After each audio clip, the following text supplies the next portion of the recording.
The Joe Rogan Experience. Did you see that lady on on 60 Minutes? They interviewed her. She's some new woman who works in the White House, and they asked her about obesity. She said the number one cause of obesity is genetics, and it doesn't matter what you do. Like you could be a person who has a perfect diet and exercises and sleeps right, and you're still obese. Mm-hmm. And the health experts went fucking nuts. Like that's not what the data shows. The data shows that most people who are obese have obese parents and they come from an obese family, but they're all doing the wrong thing. There's not like a person in that family that's eating grass-fed steak and running marathons and lifting weights and getting up at 6 in the morning and getting in a cold plunge and doing all these different things, but it's still fat as fuck. Yeah. And they're watching their calories in and calories out, and they're burning, 1,000 calories a day in exercise, and they're still fat as fuck. That's not real. Like to say that and to say it on 60 Minutes, there's this weird thing going on where people want to say it's not your fault. And it isn't your fault. I mean, if you believe in determinism, if you believe in the impact of the people around you and the environment that you're in, which is most certainly real, the impact of your parents, the impact of modeling, you're modeling after other people's bad decision-making, that's all real. That's 100% real.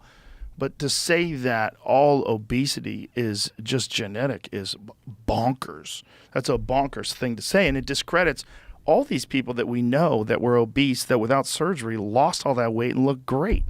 Like Ethan Suplee. Perfect example. There was a guy that was at one point in time like 500 plus pounds, right? How big was Ethan was he at his biggest? But anyway, Jamie will find out, documented all of it, did it publicly because he was a fucking star. He's a famous actor, lost all the weight, and now looks great, and did it through exercise and discipline and even like was really open about the fact that he gained a lot of it back a couple times. He went from 550 to 255. He did that. Wow. He did that himself. I mean, he did it, and he documented it, and he had to go through surgery to get the skin removed so that his, he wasn't like a flying squirrel. But he did it. And to say that it's all genetic, like, no, he had the same genes. Like, this is the same guy. It's not. And it's also not inspiring. Yes. So, like, to say that, but that's the tension. If you say it's all genetic or it's significantly genetic, then you're encouraging people to be more accepting of the challenges of other people's lives. Like, your life might be, everybody's walking a hard road is basically the philosophical thing.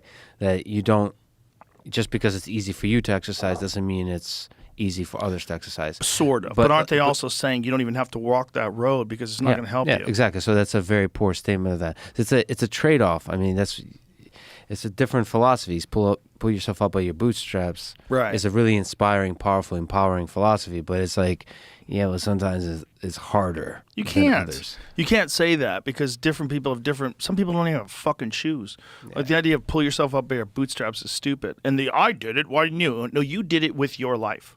The idea that your life, because it was difficult, is exactly the same as somebody else's life, which may be more difficult or have insurmountable obstacles that are in the way. There's also like different temperaments, different mental fortitude that people are just, for whatever reason, from the womb have. Some people are just determined from the time they're really young, and some people are just not. Some people are discouraged easily, and some people are not. And I don't know why. Yeah. But to say that there's no way is crazy. To say there's no way is like, that's irresponsible. And it's also like to say that and just put it on 60 Minutes. Hey guys, that's not true. And you could talk to a lot of people that have lost weight and they'll tell you it's not true. It doesn't mean that the people who are obese didn't get a really bad hand genetically, a really bad hand in terms of the environment they grew up with. Yeah, they got dealt a bad hand. No doubt. It's not the same as someone who grows up in a house where everybody's skinny and the fucking whole family runs. Like, no, it's not going to be the same. Someone who's eating organic and the whole family like does a lot of exercise and does stuff together. Yeah, they're going to be thinner. Yeah. But it's like you can't lie. You can't lie, and you can't be you can't expect me to think that you're really an expert when you say things like that. Yeah, but you also can't criticize Bill Gates by saying he has a soft body. Of course you can. Of course you're being a comedian, but he does. And if he's talking about health, hey buddy, get your house in order first. Yeah. Yeah, definitely. There's a lot of incredible doctors that don't have their house in order. That's true. But if Yeah. you're giving health advice, one of the core components to health is your metabolic health, your overall metabolic Pull up health. this story right out of the gate. They're talking about using that drug, that semaglutide stuff we've been no. talking about. Is that what they're doing? So this is like an ad for semaglutide? I'm not saying that, but that's what it seems like. Oh 'Cause my there's even like the whole thing God. about the shortages of it. Oh no. So But you know, I think Huberman was discussing this. He might have been discussing this with Peter Attia, and they were discussing that semaglutide doesn't just make you lose fat, but also makes you lose muscle in many cases. And that's probably because you're not taking in enough food, right? Because what it's doing is I'm just guessing. There might be some other mechanisms involved, obviously. But if you're like full quicker, which is the idea behind this stuff, it's almost like you're taking an injection that does the same thing as like a belly band. If you're not eating enough food and you're losing fat that quickly, you might be losing muscle too. Like, because when people go on like binge diets, they starve themselves, they lose muscle. Like when guys lose weight for fights and they get down to a very minimalistic, very minimal calorie input, they lose muscle too.